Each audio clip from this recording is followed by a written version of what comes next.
So let's go on.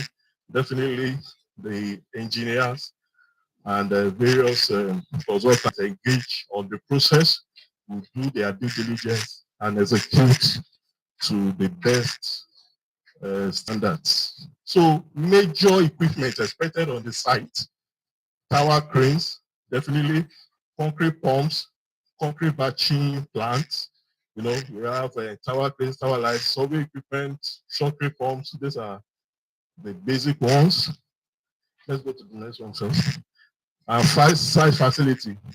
We have the site office, car parks for workers on the site, the storage and workshops, sanitary facilities, safety apparatus, and pest and rodent control is also something the um, project managers will look into.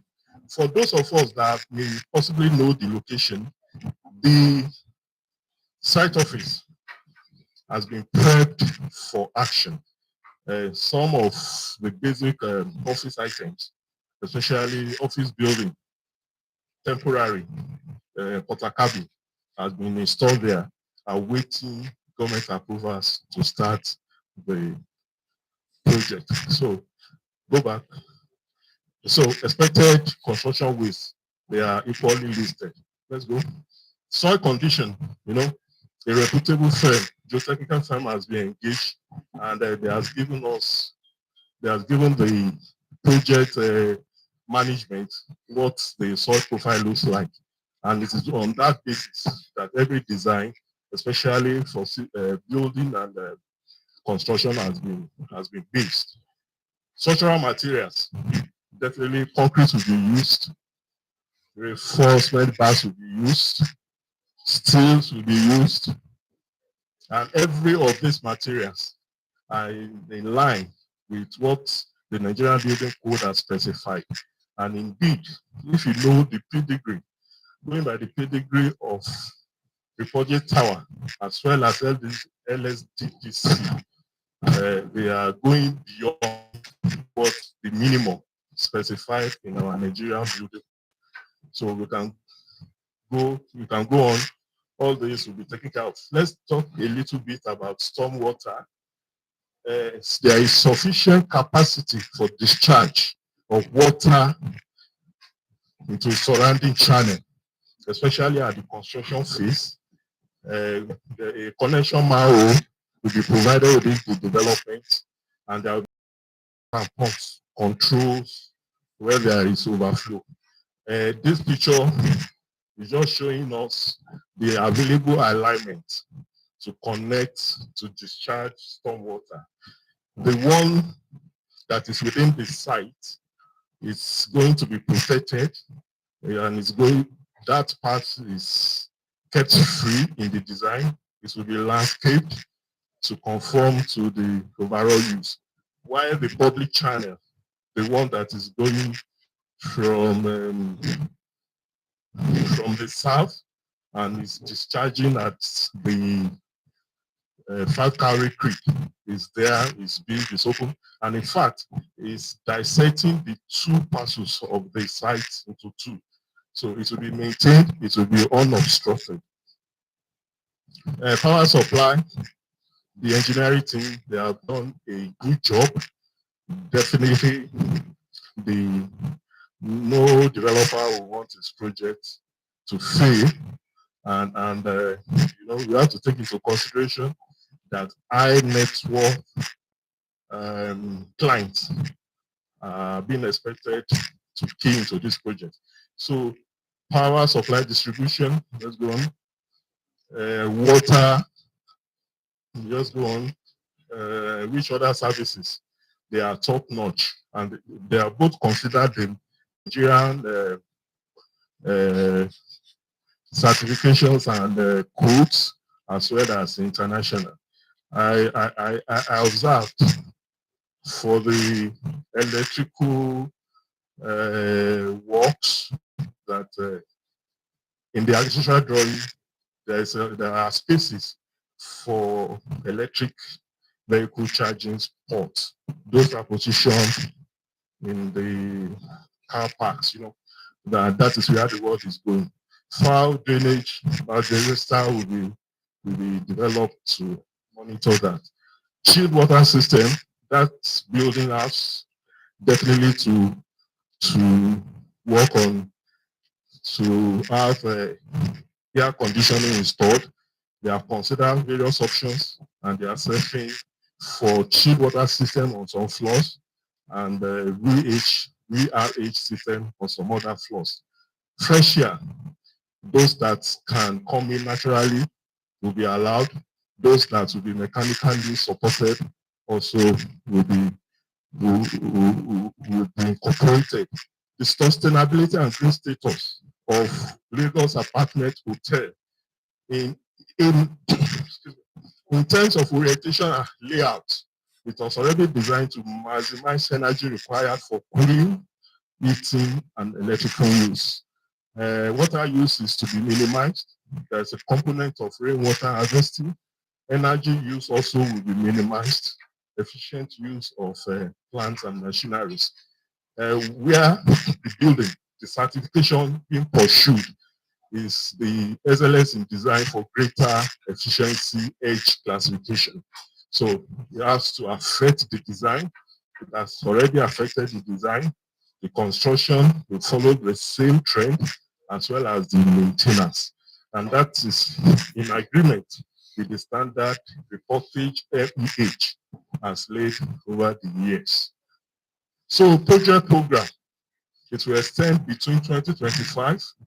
We started, the submission was done for this CIA in August 2025, as stated by the Secretariat. Scoping was done in August, no, in October, and the entire last quarter of 2025 was used in what we numbered P1 to P3. The EIA certification, which is the last item there, was expected to be completed in the first quarter of 2027. But I think that schedule has been okay. Okay, that schedule will come faster now because as I'm looking at it, by the end of this July, I think we should get our AI certification. So construction works will start also in 2026 and extend to 2029. The operation of the facility habitation is expected to last 60 years. So that's that. So baseline controls. Samples were collected between November 19, 2025. This time between 10 a.m. and 3 p.m. And the outcome, the summary of all environmental parameters are stated in the next few slides. Air quality characteristics. We measured these gaseous pollutants, carbon monoxide, the concentration recorded was comparable to what was available in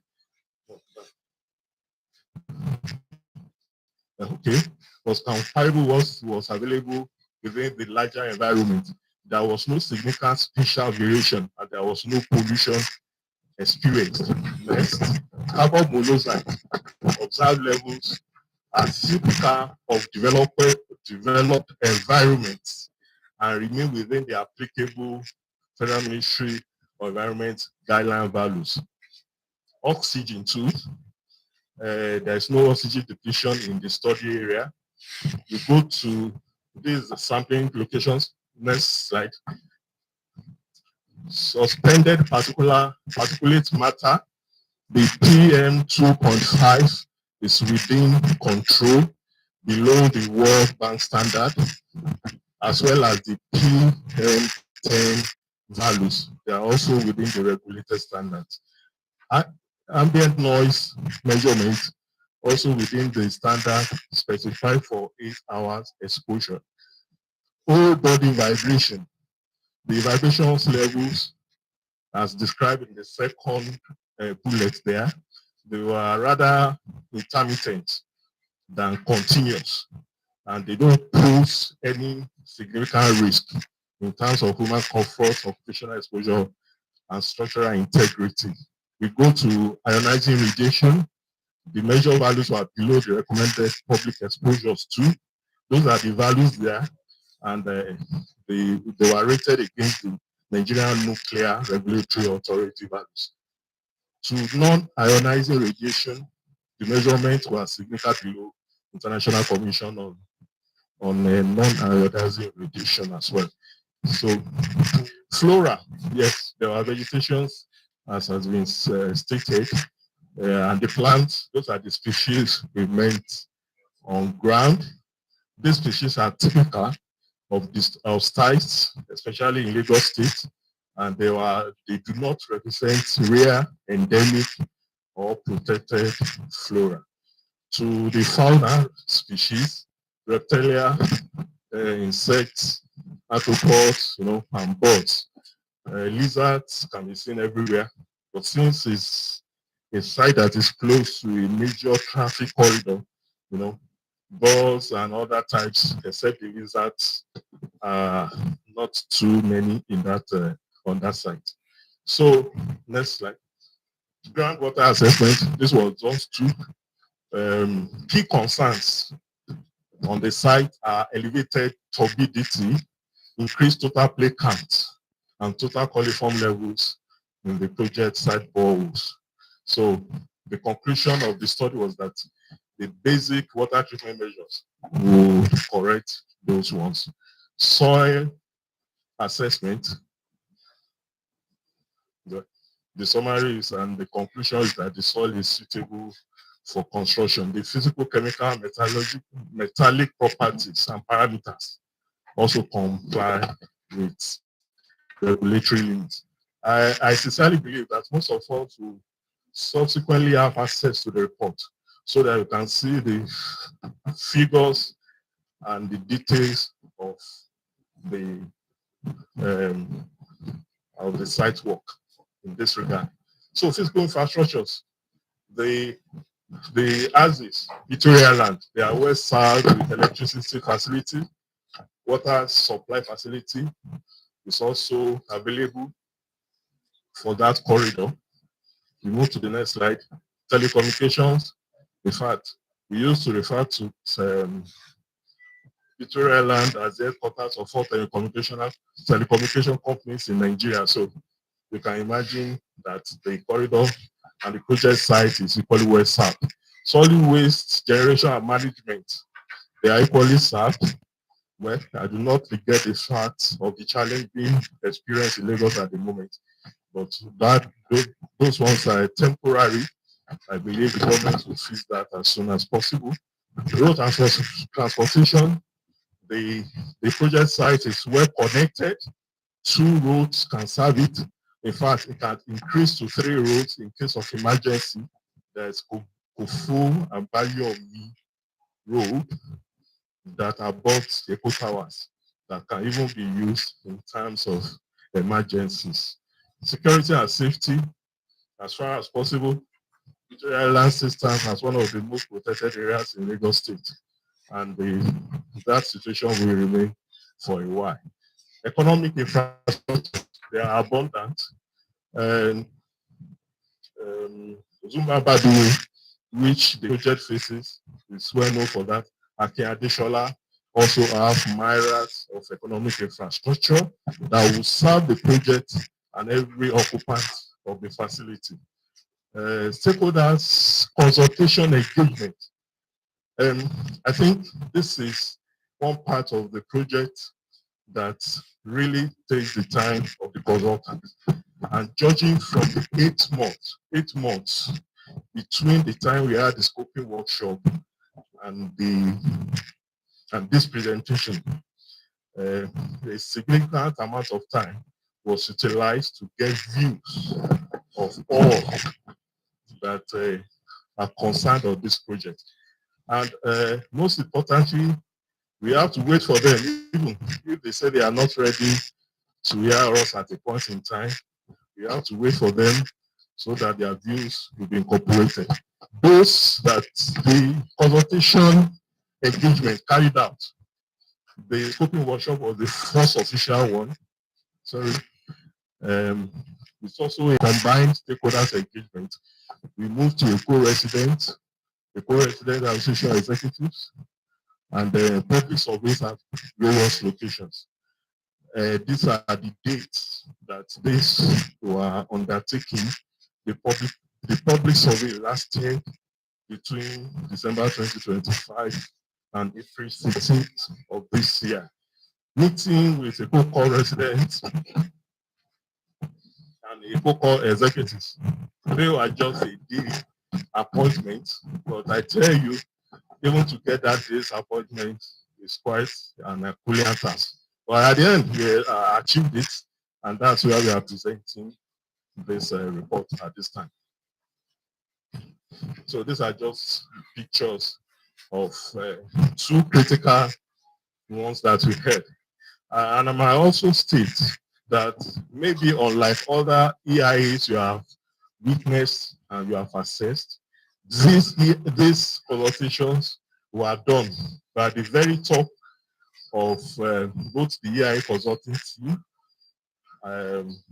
as well as every other consultant under the project. You can see me, especially the second picture. You can see our boss, Dr. Oguleye, and Baba Ajayi. We went from every important consultation that was held. This just to show the importance that we have that we put on these consultations. And by the way, that picture, let me just go back, just to a statement on that this second picture, when we met the ESCO members of Lagos Continental Logistics Association. Because if you are familiar with Kufu-Abayomi corridor, especially you observe that the road, you have a lot of SUVs parked. You know, their intention is to serve the intercontinental, the residents, or those that are lodging in the residence in the Intercontinental Hotel. So they have two groups there, and one of them is this. Unfortunately, the third man from the right, seated beside Baba Ajayi, he passed on like 2 weeks ago. Right? We thank him for what he did for us while he was still here. So let's go to the next slide. So positive issues. This is just a summary of consultations, every consultation that was held, and this is just the positive issues that we were able to synthesize from their responses. Employment opportunities, business opportunities, improved security, increased aesthetic value, and enhanced access to business. Let me speak a little on the improved security. This is not just the overall security of Victoria Land or that particular corridor you are talking. Maybe the representative of the local government may know. I pointed out two stormwater alignments close within the project site. There is one that was running through the project site. Maybe the representative will be aware of this. There are people living within that canal, in that canal. Yeah, so we confirmed that. So, you know, if the coming to fruition of that project, will definitely dislodge those, how do I put them now? And in fact, they have a head, you know, like someone that is even allocating those spaces to them. The project team, they have reached out to me, and he has promised that everyone living within that canal will be relocated. And that's a big plus for the community at large. So enhanced access to business definitely is your accompany any project of this structure. Negative issues: increase in traffic, noise pollution, air pollution, accidents during construction, influx of people, increase in vendor business. Let's go to the next one. Suggestions. It's just the piling contractor to constantly monitor adjoining buildings during piling activity for signs of life and of movement. You know, the community is an enlightened community, so this is the fear of most of property owners, and their fears were allayed because most of the properties around were also on pikes. And the contractors proponent to monitor worker pooling of retail stores around the premises. Let's go on. Suggestion for identify negative impact, use of well service machinery and equipment. Let's go on. Construction phase, the air impact will be there, noise and vibration. This, I believe, for those of us in the ministry, you have seen all this, what I will correctorate all over with every project that have come to for your assessment, increased commercial viability. Those are the positives. Because that's the structure we use in the report. We listed the positives, we listed the negatives at the construction phase, at the operation phase, that is habitation phase, and even at the commissioning phase. So let's go on. Those are things ordinarily everyone. Oh, beautiful. More than enough, madam. Those are things everyone in this room will particularly know. So let's go. Negative project impact. The microclimate modification. One of the concerns of residents of Eko Court is the fact that the wind flow pattern will be distorted. And this particularly refers to residents in Block B of that estate of Eko Court. Well, there's nothing that can be done, but the solution that planning and even good architectural design have done is to leave adequate setbacks. So between this building, reported tower, and that structure in Eko Towers, I think there is about 15 meters. So definitely here we'll find this way to reach them. The views, blockage of views, they have all this while they have enjoyed the views of the Fakari Creek. There's no other way for that to be rectified. The commissioning phase, pressure on available facilities to cultural facilities are there. So let's move to the next. So mitigation measures. These are the ones, I'm looking for the critical ones that is particularly of note for this project. But essentially, for the pre-construction phase, the team, the electrical, the civil, even the town planning, the EIA team, and every other team of the project, they have done the very best. Reportage, MEH have a global standard to protect, and LSDPC2, they have a standard to protect. Imagine the two standards are giving us the best quality building. We'll soon see those standards when the building is up. So for the pre-construction phase, every team that worked on the project have done a yeoman's job. During construction, avoid nighttime construction. And I think somewhere there, you have also stated that excavations during the wet season should be minimized. I've seen a very live example close to where I stay, and even close to my office. It's not a very good thing for a construction site to have. So dust generation will be avoided. Drainage channels will be designed regards to peak volumes. Equipment like hydraulic pressing should be selected to reduce vibrations. The concern of residents of Eko Court, especially with noise, radiation, they have been noted. And so every activity within the site, on the site, at construction, will be suggested to minimize that impact. To operation phase. Operation phase, yes, we are here already. Renewable energy sources, to lower the impact on the infrastructure baseline, infrastructural base for the entire Mediterranean corridor.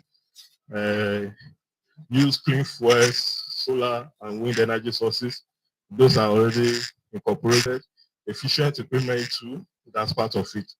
Traffic is also critical. That one has also been incorporated. Emergency drills, yes, it's needed for a building of this magnitude. So that will set a benchmark that's also been incorporated. Let's go on. Let's decommission it. Perhaps if the developers want to demolish and maybe reconstruct that building for some other purposes, when the demolition is going on, these are measures to be observed